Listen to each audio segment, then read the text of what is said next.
Hi viewers, வணக்கம். Welcome to Pothiraja construction. நான் உங்கள் போத்திராஜ். நம்ம தரமில்லாத சிமெண்ட்டை பயன்படுத்துறது மூலியமாக, அதான் நம்ம பயன்படுத்தக்கூடிய காங்கிரீட்டாக இருக்கட்டும், கலவை, பூச்சு வேலை, சிமெண்ட்டை பயன்படுத்தி நம்ம செய்யக்கூடிய அனைத்து வேலைகளும் தரமில்லாத சிமெண்ட்டை பயன்படுத்தி செய்கிறதுனால அதோட உறுதித்தன்மை குறையும். உறுதித்தன்மை குறையிறது மூலியமாக நம்மளோட வீட்டோட ஆயுள் காலமும் குறையும். அது மட்டும் இல்லாமல் நம்மளுடைய பணமும் விரையாகும்.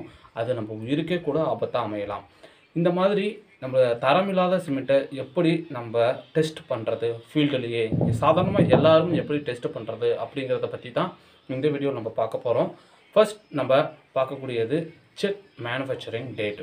நம்ம சிமெண்ட்டோட மேனுஃபேக்சரிங் டேட், எல்லா பொருளுக்குமே மேனுஃபேக்சரிங் டேட் இருக்கும். சிமெண்ட்டுக்கும் மேனுஃபேக்சரிங் டேட் இருக்குது. அது அந்த பேக்கில் நம்மளுக்கு கொடுத்துருப்பாங்க. அது பேக் ஆகி எத்தனை நாள் ஆகிருக்கு, எத்தனை மாதம் ஆகிருக்கு அப்படிங்கிறத ஈஸியாக நம்ம தெரிஞ்சுக்கலாம். இதை நம்ம அதிக நாள்கள் வச்சுட்டு இருக்கப்போ என்னாகும் அப்படின்னா, நம்மளுக்கு ஏரேஷன் ஆகி நம்ம சிமெண்ட்டோட ஸ்ட்ரென்த்தை குறைச்சிரும். இப்போ ஒரு வருஷத்துக்கு எவ்வளோ குறையும் அப்படின்னு பார்த்தீங்கன்னா, 40லேருந்து 50% அதோட ஸ்ட்ரென்த் குறைஞ்சிரும். அடுத்து நம்மளுக்கு 6 மாதத்துக்கு எவ்வளோ குறையும் அப்படின்னு பார்த்தீங்கன்னா, நம்மளுக்கு 30லேருந்து 40% சிமெண்ட்டோட ஸ்ட்ரென்த் குறைஞ்சிரும். 3 மாதத்துக்கு 20லேருந்து 30% ஸ்ட்ரென்த் குறைஞ்சிரும். இப்போது நம்ம ரெக்கமெண்ட் பண்ணுறது என்னென்னா, இந்த 3 மாதத்தில் நம்ம பயன்படுத்திடலாம். 3 மாதம் வரையிலும் நம்ம சிமெண்ட் பேக்கை பயன்படுத்திடலாம். அதுக்கு மேலே போச்சுன்னா நம்ம அந்த சிமெண்ட் பேக்கை பயன்படுத்துகிறத தவிர்த்தரணும்.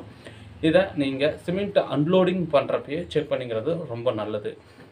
ரெண்டாவது டெஸ்ட் என்ன அப்படின்னு பார்த்தீங்கன்னா, ப்ரெசன்ஸ் ஆஃப் லம்ப்ஸ். இந்த லம்ப்ஸுங்கிறது வேறு எதுவும் கிடையாது. நம்ம சிமெண்ட் பேக்கை பிரிக்கும் போது நல்லபடியாக நல்லா ஃபினிஷிங்காக இருந்துச்சுன்னா ஓகே. அதுவே அது கட்டியாக சின்ன கட்டியாக இருக்கும், அதான் லம்ப்ஸுங்கிறது. அந்த மாதிரி கட்டியாக இருந்துச்சுன்னா சிமெண்ட் பேக்கை நம்ம அவாய்ட் பண்ணிடுறது நல்லது.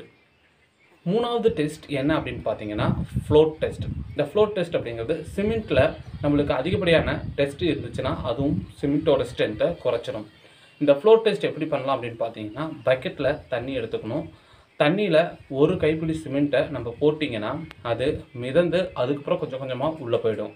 இந்த மாதிரி போச்சுன்னா அது குட் குவாலிட்டி ஆஃப் சிமெண்ட், நல்ல சிமெண்ட்டு. இதுவே உங்களுக்கு போட்ட உடனே எல்லா சிமெண்ட்டும் சர்றன்னு கீழே போகுது அப்படின்னா நம்ம அந்த சிமெண்ட்டை தவிர்த்துறது நல்லது. அது நல்ல சிமெண்ட் அல்ல.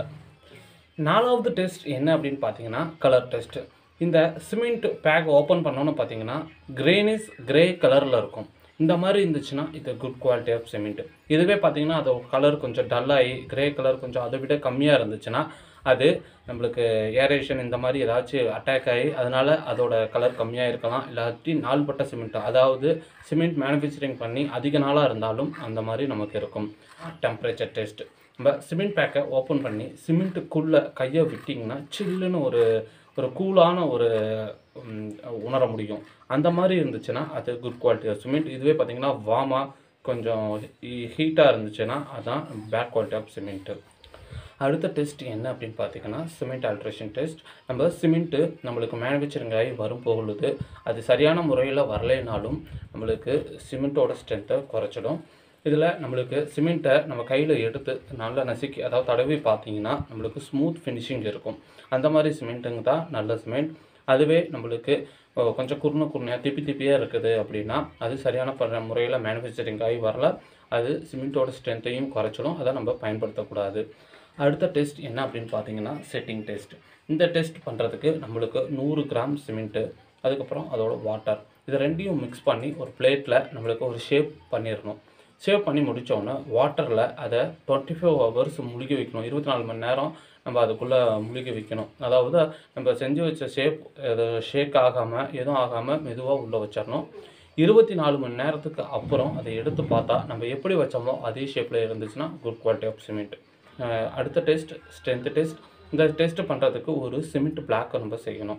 இது 25 mm ஹைட்டு, 200 mm லென்த்து, இந்த மாதிரி ஒரு பிளாக் செஞ்சிடணும். இந்த பிளாக் செஞ்சு முடித்ததுக்கப்புறம் 150 mm டிஃப்ரென்ஸில் அந்த பிளாக் மேலே 34 கிலோ வெயிட்டை வைக்கணும். அப்படி வெயிட் வைக்கும் பொழுது அந்த பிளாக் நம்மளுக்கு பிரேக் ஆச்சுன்னா அது பேட் குவாலிட்டி ஆஃப் சிமெண்ட்டு. அதாவது எதுவும் ஸ்ட்ரென்த் பிரேக் ஆகலை, நல்லா இருக்குது அப்படின்னா அது குட் குவாலிட்டி ஆஃப் சிமெண்ட். இந்த டெஸ்ட்லாம் நம்ம பண்ணுறது மூலியமாக நம்மளுக்கு ஓரளவுக்கு இந்த சிமெண்ட் நல்லதா கெட்டதா அப்படிங்கிறத நமக்கு தெரிஞ்சதும் இந்த சிமெண்ட்டை பயன்படுத்தலாமா வேண்டாமான்னு ஒரு முடிவுக்கு வந்துக்கலாம். நீங்களும் இந்த டெஸ்ட்லாம் பண்ணியிருந்தா நம்ம கமெண்ட் பாக்ஸில் சொல்லுங்கள். இது மாதிரி நிறைய வீடியோஸுக்கு நம்ம சேனலை சப்ஸ்கிரைப் பண்ணுங்கள். அடுத்த ஒரு வீடியோவில் பார்க்கலாம். Bye bye. தேங்க்யூ.